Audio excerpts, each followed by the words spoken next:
Hi. Well, if you're an eBayer like me, you'll know how important it is to maintain positive feedback. Negative feedback can really hurt your online reputation, and it's something you really want to avoid almost at any costs. The main reason for avoiding negative feedback is because potential buyers will see it, and if it's particularly vicious, then it will put them off buying from you. Often, if people are buying an item that's important to them or costs a reasonable amount of money, they will actually look through, maybe way back through your feedback to find negatives and see how you've responded to that. Another reason for avoiding negative and neutral feedback is because eBay considers those feedbacks when it is deciding where to put your listing in the search results.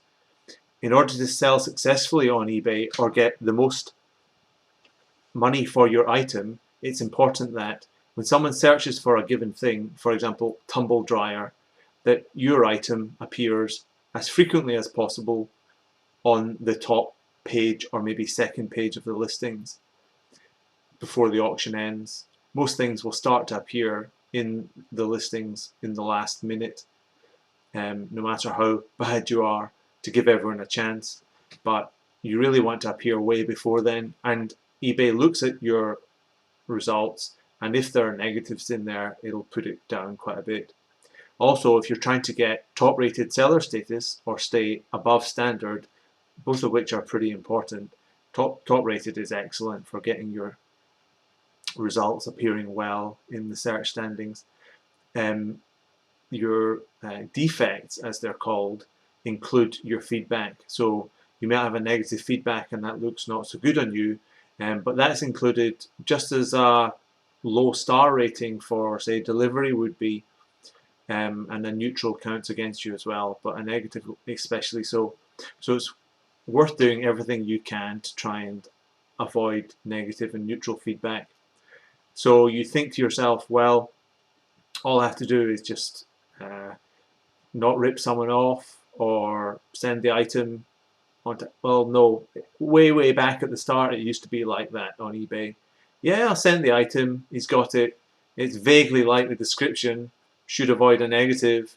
If he's got a problem, he'll write to me, no, that's not the case anymore. You get some idiots out there, for starters. And secondly, you get a lot of people who just feel nervous about getting in contact with you to state a gripe, and the way that they communicate with you their problem for the first time will be the negative feedback. You get a fair few people that do that. And the question is there a way around that? And the answer is there certainly is a way around that. And actually doing this can have a dramatic effect on the number of negative feedbacks you get, and coincidentally the number of low star ratings, which are really bad as well. Just a certain number of those or a couple of cases raised against you, and you're quickly losing your top rated seller status and heading down towards below standard as well. But all you need to do is these small steps, and even if a problem starts, it can be a no problem or a problem that just doesn't matter if you've taken these steps. And I've been on eBay for about 14 years now. It's quite a long time, and I've had top rated seller status for quite a long time too, and it's made a big difference to my sales, so this is what I'd recommend. Number one, enter into a relationship with the customer right from your listing. So your listing, of course, it will include everything you need to describe your item, but in the template, you want to include a section where you engage with the customer right away and you make it clear to them that you want to serve them well. On quite a lot of Chinese listings, they've already got this down to a fine art, and they will state that they want to get positive feedback from you. Their aim is to please. They're not begging, they're just saying we want to please you and we want to do what we can to ensure that you give us 5 stars, and they will actually include a picture of the 5 stars. So go onto one of these pages and just nick their image or Google it, and you will find eBay top rated 5-star feedback, and you'll find pictures for that. Maybe just make your own, but right there, that I want to help make this as successful a transaction for you as possible. I want to ensure your happiness. and I want to do everything I can so that you will leave me positive feedback and 5 stars across the board. If there is anything that happens in the transaction that stops that happening, please get in touch with me. That will have a big impact on the number of negative feedbacks. That means that it's not a default negative that someone gives you if they have a problem with you. It's that they have to overcome this hurdle of you having asked for it and now they're giving you a denial. That's much harder. It's much easier to walk past a beggar in the street than it is walk past a beggar in the street if he has stopped you and said, please can you help me? Okay, you're not begging from someone, but you can see the point. He's introducing a hurdle for you to overcome. And if you have stated firmly, positively, that you want their positive feedback and 5 stars, they will find it a lot harder to deny that to you. The second most important thing, and this occurs in your listing as well, is to describe the item clearly. It will never work in your favor to subtly or otherwise rip someone off, but plenty of people do it. They think, I have this PlayStation, it has a large scar across the bottom on the underside. I will receive less money if I state that. Well, bury my head in the sand and I will just send this PlayStation out with a defect that I never listed, and hopefully I'll get a little timorous mouse and they won't want to bring that up. It doesn't work like that. One thing people hate more than anything is to feel ripped off. They know what you did. They know that you saw that it had this scar beneath it, or the clothes had this small hole in the pocket, and all you needed to do was mention it. People don't mind that much if they see it in the listing. You've stated it clearly. But what are you going to try and achieve? They will see it when they receive it. And it's often not enough just to say it's got a couple of light scratches in it. Take a picture of it. Take as many pictures as you can if the items get defects. Don't use a stock image if you're selling a second-hand item or a new item with defects. Take pictures of it. You'll actually get more bids and a higher amount at the end of the day if you actually state clearly and show pictures of what it is. If you say, for example, there's a scratch in my PlayStation or there's a scratch in my phone, well, they don't know what that means. Is it a big scratch, a small scratch? If it's a small scratch, you might as well take a big picture of it. Then they can look at it and go, oh, that's not bad. But the very last thing you want is for them to get a surprise. Oh my God, what is, oh, he's ripped me off. People hate that more than anything. And they will throw the book at you. They will contact eBay and they will open a case against you and they will demand a refund. Just doesn't work. You'll end up losing money in the long term. Be extremely open and honest. No surprises. They don't mind getting a scratched item if they know it's going to be scratched. They don't mind that at all. You've stated it. What else were you supposed to do? If they wanted a new item, they could have gone and bought a new item.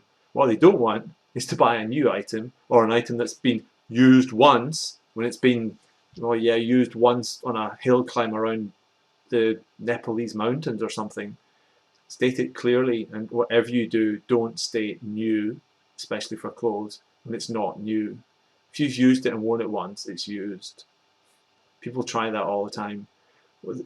These people, like I said, will check for that. They will go through the pockets and they will see, oh, there are baubles on it. He's used it. He's tried to rip me off. 50% chance of a negative. When you do get the order, congratulations, you've sold your item. Engage with the customer from the start. It used to be the way that you would just go, oh, got my money, pop it in the post maybe on Wednesday. No, engage with them right away. Well, you're thinking this will take up a lot of my time. Actually, it won't take up a lot of your time. You can just automate it so that the moment you've sold the item, a message goes out to the customer. Go to the relevant communications management section on eBay and it'll tell you all those templates. You just fill it in quickly, and it means for every sale you're engaging with that guy or girl saying, well, you bought my item, thanks very much. I'm going to get it out to you as quickly as possible. Likewise, when it's dispatched, they get a message saying the item is being dispatched. That saves a lot of problems right from the start because it means you're engaged with them. That means that should something go wrong, for example, they don't get it in time, or the item arrives and it's broken or different from what they described, they know that you are welcoming correspondence from them. You just write to them. They just write to you and say, hey, hi Bob, well, I know you've said to me get in touch. So here I am, there's a scratch in it.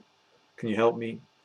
If you don't do that, they feel that maybe they're a bit nervous about contacting you. You didn't say, please contact me. So they'll be like, I'll run to eBay, my big daddy, for help.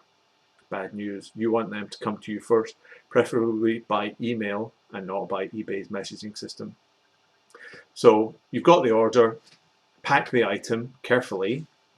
Just imagine that 3 massive gorillas are going to be handling it through the mail system, and pad it out really well, especially if it's fragile. It's not enough just to mark it as fragile. The item gets there and it's broken or badly packaged, a bit damaged, they won't like it at all. Send it on time. Don't wait 2 or 3 days. Don't try any of that. A lot of these people that you're selling to also sell on eBay, and they're very sensitive to dispatch time. So even if it got there in the time frame, if there's a label on it saying that you took 3 days, they will look for that date stamp on the postage stamp or whatever, and they'll know when you sent it. Whatever you do, don't lie.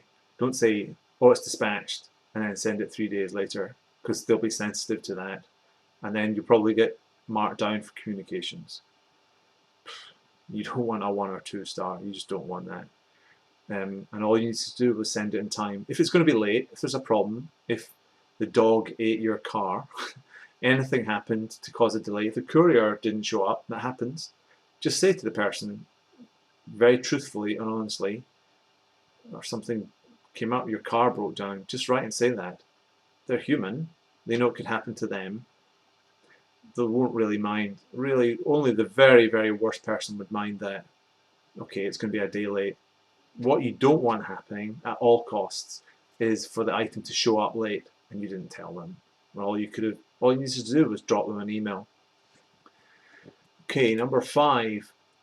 This is a really big one, and I saw this tip just in a video, I think, somewhere years and years and years ago, and I started doing it, and it made a huge difference to my sales, and this got me top rated.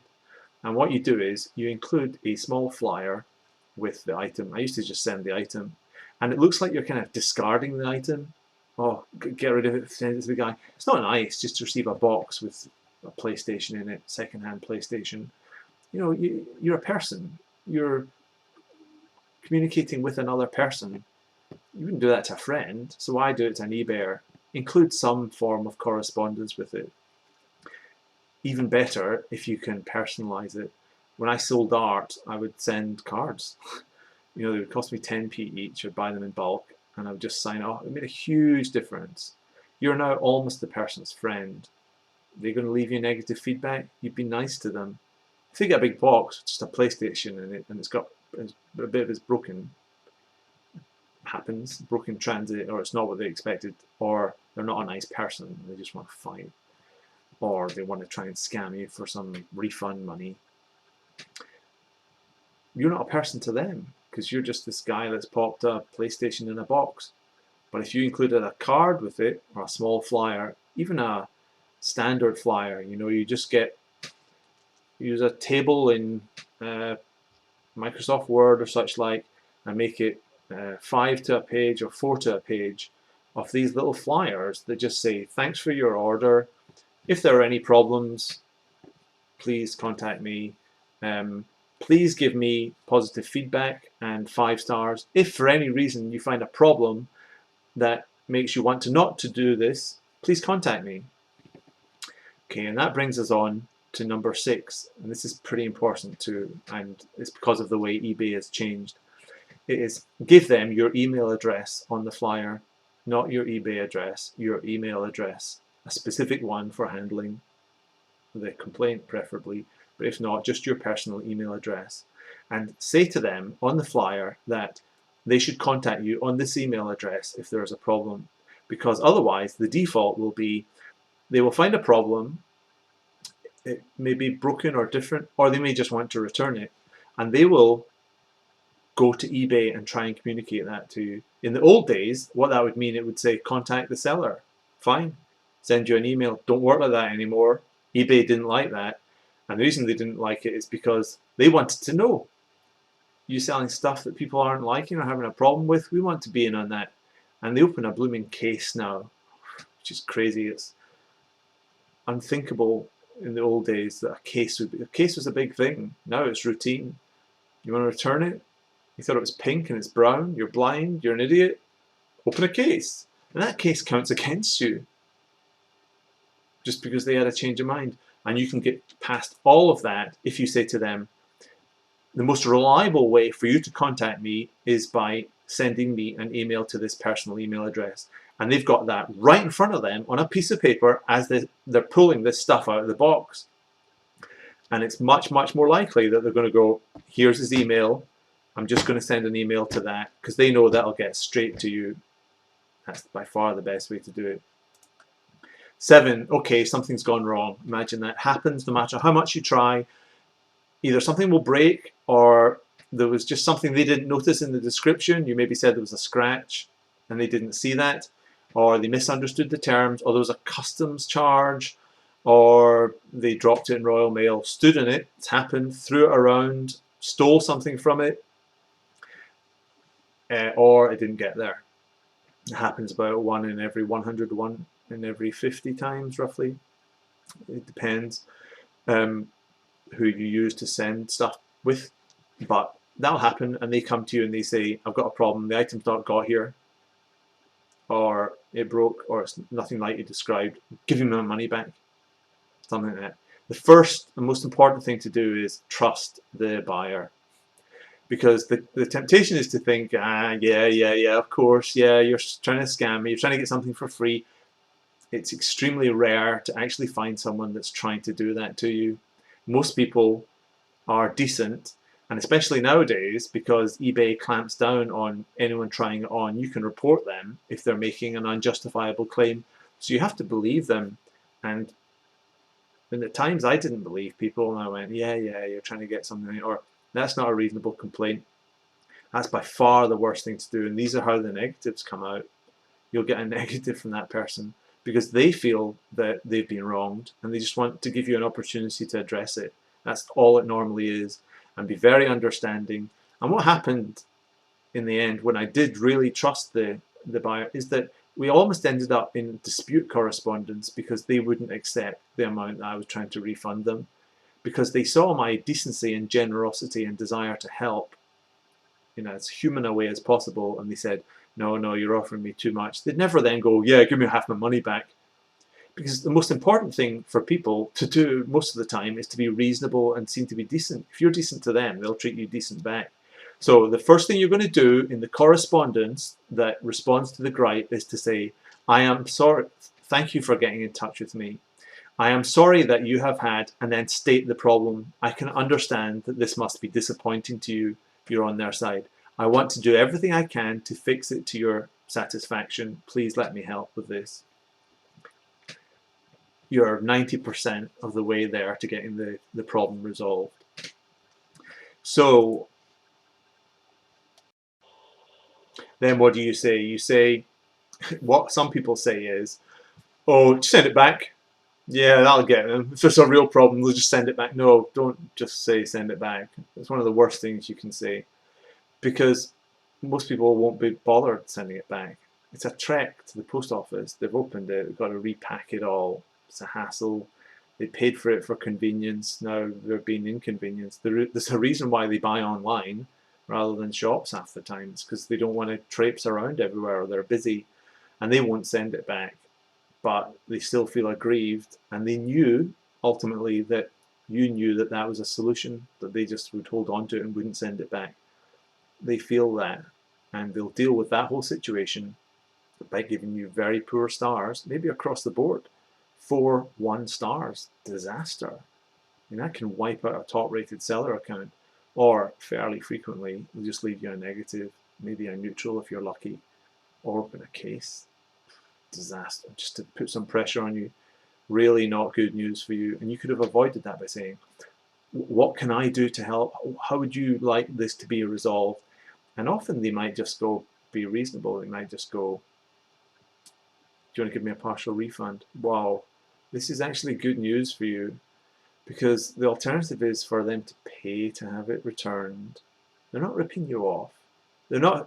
Imagine what kind of guy would say, well, I've got this item, if I can just make up a small complaint about it, he'll send me out.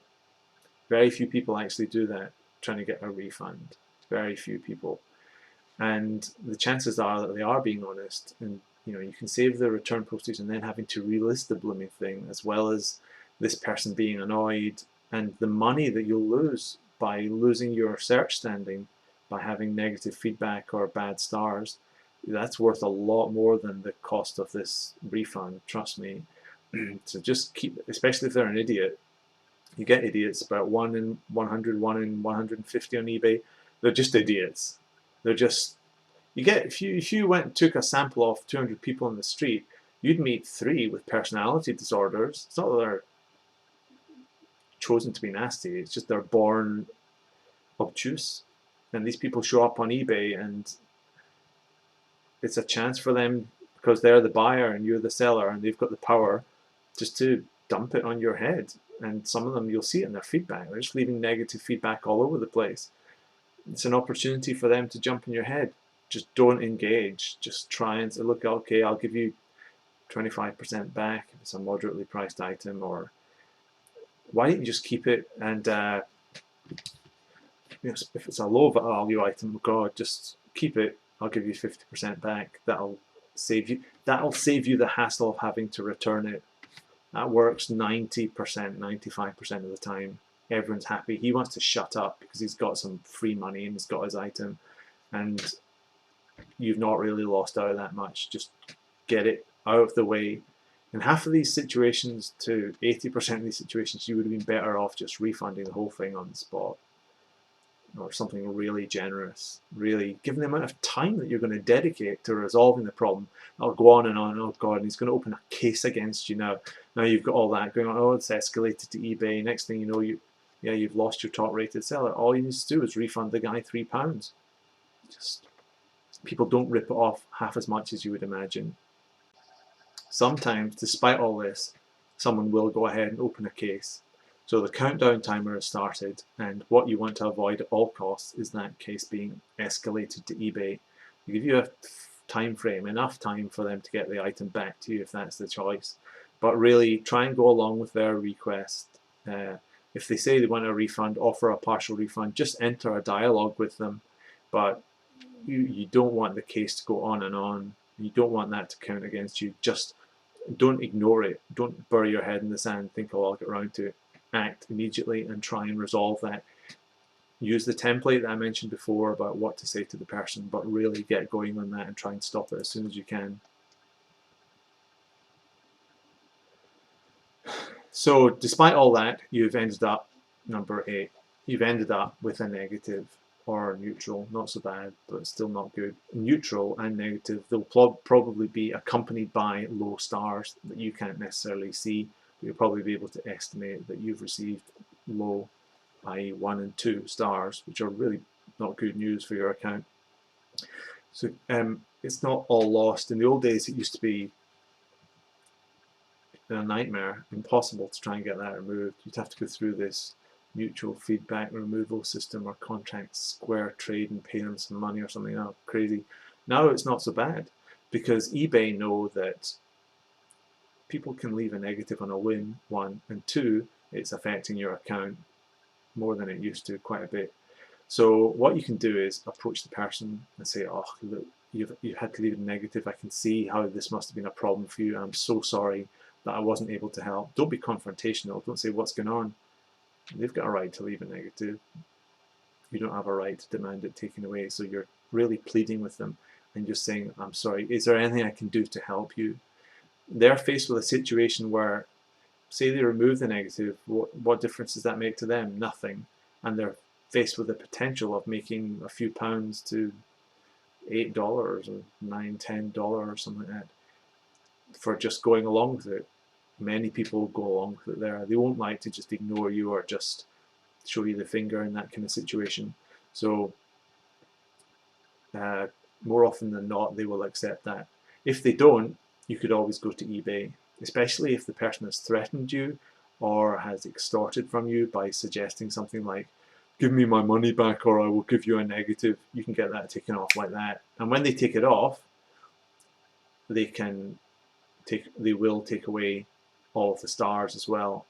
Likewise, when you ask the person during that process of engagement to remove the negative feedback, you will send them a negative feedback request form. Ask them to ask them to give you 5 stars as well, because that can be just as important as the negative. Make sure that they're actually going to go through with that process first by engaging with them. Don't just send them a negative feedback request, because it's not the removals that are limited, it's the number of requests that are limited. So why waste a request when there's no guarantee that the person's going to remove it?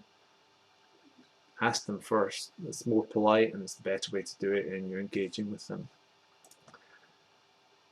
So that is the best guide, I think, to staying away from negative feedback and keeping yourself top rated if you can. Remember to like this video if you liked it. Give me positive feedback. Subscribe for more videos and share. And leave a comment if you would like to say something about the video. And if you subscribe, you'll be kept in contact for when I've got another video coming up that will show how to achieve and maintain top-rated seller status on eBay. Thanks very much. Bye-bye.